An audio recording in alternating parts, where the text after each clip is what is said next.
নমস্কার, সকলে কেমন আছো? আশা রাখি হনুমানজির কৃপায় সকলেই সুস্থ আছো। আজ মঙ্গলবার, প্রতি সপ্তাহের মতো আজও পৌঁছে গেলাম হনুমানজির দরবারে।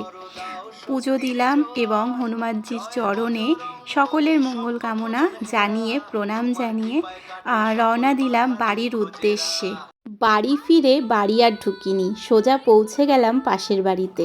ওখানে চলছিল আইবুড়ো ভাতের তোড়জোড়।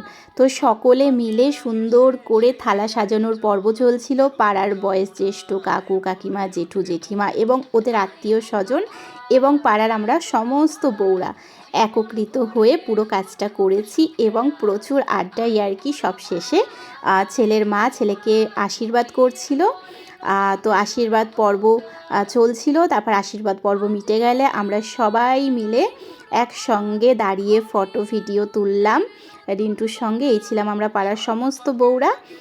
আর এবারে তোমরা দেখে নাও আজকের এই আইবুড়ো থালায় কি কি মেনু ছিল।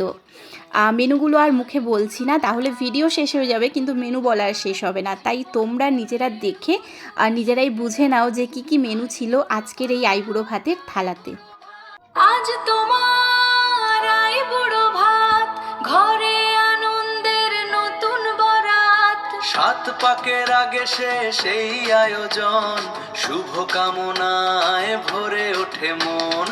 আইবুড়ো ভাত, আইবুড়ো ভাত। এদিকে রসনা তৃপ্তি করে রিন্টু খাক, আর বাকিরাও তো খাবে নাকি। তো চলো, বাকিরাও খেতে বসে পড়েছে। আর এদিকে কেউ খাবার দিতে ব্যস্ত, কেউ খেতে ব্যস্ত, কেউ গল্প করতে ব্যস্ত। তো যাই হোক, আর আমি রয়েছি ভিডিও করতে ব্যস্ত। তো এইগুলোও তো মানে স্মৃতিময় করে রাখতে হবে না গ্যালারিতে। তো যাই হোক, সবাই খেতে বসে পড়েছে, আমি শুধু খাবো না, যেহেতু আজকে মঙ্গলবারটাই আমার লস হয়ে গেল। চলো, ওখান থেকে বেরিয়ে চলে আসলাম সোজা রাত্রিবেলা মহিষমর্দিনী মাকে দর্শন করতে। আজকে ছিল সপ্তমী।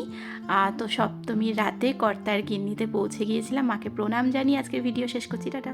তবে তোমরা লাইক আর কমেন্ট দিয়েই তারপর যাবে।